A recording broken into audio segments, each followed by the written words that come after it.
وہ کسی نے کہا تھا نا بن دیکھے فدا ہے سب عالم، دیدار کا عالم کیا ہوگا حضرت؟ وہ بھی دیکھا نہیں تو ممتاز قادری شہید ہو گئے، غازی علم الدین نے وار دیا اپنا آپ حضرت۔ وہ بھائی اگر بن دیکھے یہ حال ہے تو دیکھ لیں تو پھر کیا ہوگا حضرت؟ اسی لیے تو کسی اور نے بھی لکھا تھا نا، وہ کہتے ہیں اے زلیخا ان کو نسبت اپنے یوسف سے نہ دے، اے زلیخا ان کو نسبت اپنے یوسف سے نہ دے، ان پہ سر کٹتے ہیں دائم اور ان پہ انگلیاں۔ وہ تھے جن کو دیکھ کے انگلیاں کٹ گئیں، اور یہ وہ ہیں جنہیں بغیر دیکھے سر کٹ رہے ہیں حضرت۔ بڑا سونا لکھا اعظم چشتی نے، اجے تو میرا محبوب نہیں۔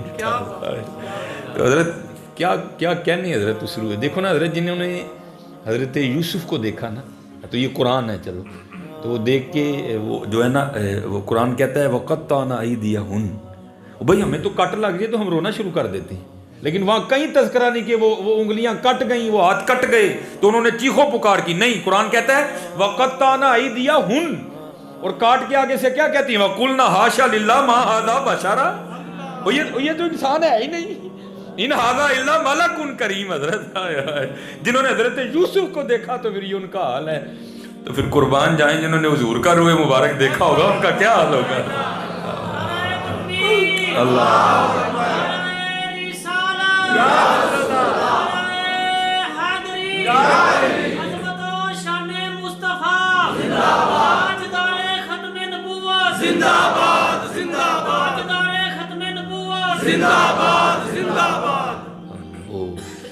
کی اجاز نظر وچ تیری، جیڑا آوے وہ وک جاوے، جیڑا آوے۔ اور کچھ وقت نہیں ہے کیونکہ میں نے آگے لاہور کے لیے بھی نکلنا ہے، تو مجھے یہ پیر میر علی شاہ رحمۃ اللہ تعالی علیہ کے مصرے بڑے ہی پسند ہیں، تو قربان جاؤں یہ ان میں سے ہیں جو دیکھ کے لکھ رہے ہیں حضرت، تو سارا تو چلو میں نہیں کہوں گا، تو صرف یہ مصرع مجھے بڑا پسند ہے، لکھتے کیا ہیں۔ دیکھو نا حضرت ہمارے کیا ہے ہونٹ سرخ کرنے کے لیے وہ سرخیاں لگانی پڑتی ہیں، لیکن وہاں کیا ہے کہ دیکھ کے پیر میر علی شاہ صاحب کیا لکھتے ہیں، لباں سرخ آنکھاں کے لالے، لباں سرخ آنکھاں کے لالے یمن، چٹے دند موتی دیاں ہیں کلیاں۔ لیکن اب کیا کیا لکھتے ہیں حضرت، پھر یہاں بات ہی ختم کر دی، کیا کہتے ہیں، سبحان اللہ ما اجمل کا ما احسن کا ما اکمل کا، کتھے میر علی کتھے تیری سنا، مشتاق اکھیاں کتھے جائڑیاں، اجے تو میرا محبوب نہیں ڈٹھا، جنوں ویکھ کے چن شرمارے، وہ بجلی ڈردی لشک نہ مارے، مطلب بید بھی ہو جاوے۔ میں سارے نہیں چلو پڑھوں گا، کھول دے ون جی وہ ول زلفاندہ راہی راہ بھول جاوے، ہائے آزم میڈا سونا ماہی سانو کدرے نظر نہ آوے۔ نظر کہاں سے آتا حضرت، وہ حضرت احسان بن ثابت کہہ رہے ہیں، وہ ماں نے جمے ہی کوئی نہیں ہے جدا، کہاں سے نظر آئے۔ تو کہتے ہیں کہ جب میں باہر نکلا نا تو دل میں یہ خواہش بیدار ہوئی، اوے قسم پھر پتہ نہیں موقع ملے نہ ملے، وہ ایک بار پھر واپس جا، اور حضور نبی علیہ السلام کی روح مبارک کی زیارت کر رہے۔ کہتے میں واپس گیا پھر تو جا کے نا نبی علیہ السلام کے چہرے والدہا کی میں نے زیارت کی، تو دیکھتا کیا ہوں کہ مزار مبارک میں لیٹے لیٹے بھی نا نبی علیہ السلام کے جو لبہائے مبارکہ ہیں، جو ہونٹ ہیں، وہ حرکت میں ہیں۔ کہتے میں بڑا پریشان ہوا، میں نبی علیہ السلام اپنے مزار مبارک میں لیٹے لیٹے کیا کہہ رہے ہیں؟ تو کہتے جب سننے کے لیے کان قریب کیے تو نبی علیہ السلام اللہ کی بارگاہ میں اپنی امت کو دعائیہ انداز میں یاد کرتے ہوئے کہہ رہے تھے، ربی حبلی امتی۔ حضور نے وہاں بھی ہمیں یاد کیا، اوے امتی، اوے آج تو اتنا ہی مصروف ہو گیا کہ تیرے پاس آج ٹائم ہی نہیں رہا کوئی، تو اتنا ہی مصروف ہو گیا، تو نے اتنے کو بڑا کاروبار چھیڑ دیا۔ کیا حضرت کہہ رہے، جو نہ بھولا ہم غریبوں کو رضا، ذکر اس کا اپنی عادت کیجیے۔ اب دیکھو نا، چلو حضرت نعرے تو جتنے مرضی مار لو اور وہ تو آپ کو بڑے مل جائیں گے، تو یہ کسی نے ہاتھ کھڑا کر کے بتانا نہیں ہے، آپ نے بس جواب دے دینا، جن کو آپ نے دینا آپ کا جواب ان تک پہنچ جائے گا۔ چلو تھوڑا سا اپنا بھی ہم محاسبہ کر لیتے ہیں، آج کتنی بار درود پڑھا نبی علیہ السلام؟ مجھے کسی نے جواب نہیں دینا، بس خود کو جواب دے لو، جن تک جواب جانا چلے. کتنی بار درود شریف پڑھا آج ہم نے نبی علیہ السلام؟ آج کتنی بار اللہ پاک کو یاد کیا؟ اچھا چلو ایک اور کر لیتے ہیں. وہ دیکھو نا، وہ ناروے والوں نے قرآن پاک کے ساتھ جو سلوک کیا، اور ہمیں ان سے کچھ اچھے کی امید ہے بھی نہیں ہے. یہ بات ہمیشہ یاد رکھیں. تو چلو ہم اپنی بات کر لیتے ہیں. کتنی دیر ہوئی قرآن پاک کھولے ہوئے؟ بھائی ہمیں نہیں کسی نے پوچھنا، ہم نے کسی کو جواب نہیں دینا. جا کے ناروے والوں کو پوچھو گے، ہمیں نہیں ہوگی. بتاؤ بھائی کتنی دیر ہو گئی؟ جواب دو، اپنے آپ کو جواب دو. کتنی دیر ہو گئی قرآن پاک کھولے؟ یار جو نہ بھولا ہم غریبوں کو رضا. حضرت ہمارے کابرین تو حضرت کہیں 1000 بار درود پاک پڑھنے والے تھے، اور آج نوبت یہاں تک آ گئی کہ 100 بار بھی نہیں پڑھتا کوئی بھی. اس لیے یہ باتیں چھوڑ دو حضرت، اور عمل کی طرف آؤ. عمل کی طرف آؤ. دشمن آمد پہ شدت کیجیے، ملحدوں کی کیا مربت کیجیے. کون کرتا ہے حضرت؟ وہ نعرے رہ گئے ہمارے پاس. اس لیے عمل کی طرف آؤ، درود پاک پڑھا.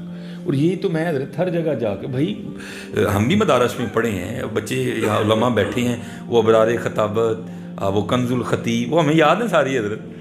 میں سارے نعرے مارنے. بھائی مدارس میں یہی ہوتا ہے نا ابتدا میں حضرت، جتنے بھی خطیب ہیں سارے ابرار خطابت کا سہارا لیتے ہیں جب ہم مدارس. کیونکہ آپ کو شاید نہیں پتا، یہ بزم ادب ہوتی ہے مدرسوں میں جمعرات کو حضرت. پھر وہاں 4 تقریریں، 4 نعتیں، اور جو ہے نا 4 تلاوتیں. اس کا ایک ہوتا ہے کہ بچوں کی تربیت ہو. تو ظاہر ہے حضرت اس وقت تو ہماری بھی علمی سطح اتنی نہیں تھی کہ ہم بڑی بڑی کتابوں سے کچھ اخذ کرتے. تو ہم بھی جا کے بازار سے برار خطابت لے، ساری تقریریں ہمیں یاد ہیں حضرت.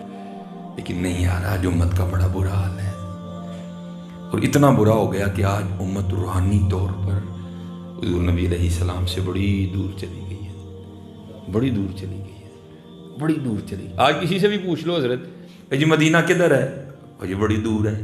لیکن یہ بات اب آئی ہے، ہاں پہلے یہ بات نہیں تھی. حضرت اعظم چشتی نے لکھا، اور حضرت انہوں نے یہ لطیفے نہیں لکھے. اعظم چشتی کیا کہتے ہیں؟ آپ فرماتے کوئے سرکار میں ہوگا کہیں مصروف طواف، دل اگر سینے میں ہوتا تو دھڑکتا ہوتا. یہ ہم نے مدینہ دور کر دیا حضرت. وہ عاشقوں نے کہا نہیں تھا فاصلوں کو تکلف ہے ہم سے اگر، ہم بھی بے بس نہیں بے سہارا نہیں حضرت. تم نہیں چلتے رضا سارا تو سامان گیا. اس لیے حضرت یہ دور کرو بے عملی کو.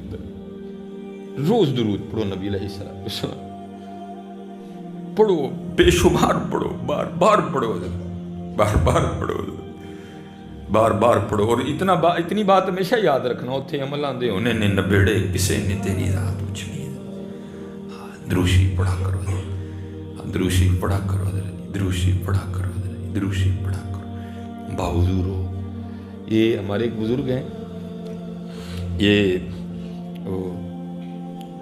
کہتے ہیں کہ مجھے پتہ چلا کہ فلاں جگہ ایک بزرگ رہتے ہیں. تو میں کہتا ہوں بڑا اچھا دور تھا جب بزرگ بھی بزرگوں کو ملنے جایا کرتے تھے. اب تو حضرت جو تھوڑا سا بھی بزرگ ہو جائے وہ کہتا میں ہی بزرگ ہوں، مجھے نہیں لوڑ کسی کے پاس جانے کی. بڑا اچھا دور تھا جب بزرگ بھی بزرگوں سے ملنے جایا کرتے تھے. اب کون جاتا ہے حضرت کسی کے پاس؟ تو آپ فرماتے مجھے پتہ چلا کہ فلاں جگہ ایک بزرگ ہیں، کہتے میں ملنے کے لیے گیا. تو کہتے جب ان کی خدمت میں حاضر ہو تو کیا دیکھا، یہ پانی میں نا آٹا گھول رکھا ہے اور وہی کھا رہے ہیں. کہتے مجھے بڑی حیرانگی ہوئی، بھئی ایسی آفت کیا پڑی کہ پانی میں آٹے گھول کے کھانا پڑ گئے. تو کہتے میں نے سوال کیا حضور پانی چ آٹا گھول کے کیوں کھان دے ہو؟ بھائی اس کو گوندھ لیتے، اس کا پیڑا کر لیتے، آگ جلا لیتے، روٹی لگا لیتے، لگا کے کھا لیتے. ذرا جواب سننا حضرت، یہ ہمارے کابرین ہیں. اب آگے سے فرماتے بھائی گوندھتے بھی ٹائم لگنا تھا، اب پیڑا کرتے بھی ٹائم لگنا تھا، آگ جلاتے بھی ٹائم لگنا تھا، روٹی پکاتے بھی ٹائم لگنا تھا، پکا کے کھاتے بھی ٹائم لگنا تھا. اور پانی میں آٹا گھول کے اس لیے کھا رہا ہوں جو وقت بچ جائے گا اپنے اللہ اور اللہ کے رسول کو اور یاد کر لوں گا. اور حضرت اسی سارا دن ویلے چھوٹے بہ رہنے حضرت. جیسے میں نے کہا نا قصور بڑا رل مل کے حضرت جی تباہی آئی ہے، نہیں آئی. جیسے میں نے کہا نا ہمارے بچپن میں ایسی نعتیں تھیں حضرت کہ وہ جو تھوڑے عمل کے پیچ تھے نا وہ بھی ٹائٹ ہو جاتے تھے. اب تو بے عملی ہے حضرت. بس وہ ہم نے بچپن میں ایک نعت شریف سنا کرتے تھے، وہ کیا تھی؟ اب نعت بھی ہے، عقیدہ بھی ہے اور تربیت بھی ہونے لگی۔ وہ کیا تھی؟ دل یاد لئی بنایا ہے۔ کیا بات، سبحان پہلی بات کیا پتہ چلی ہے؟ دل یاد کے لیے ہے، دل یاد کے لیے ہے۔ دل یاد لئی بنایا ہے، تعریف لئی زبان، بات ہے، کیا اکھیاں بنائیاں سونے دے دیدار واسطے۔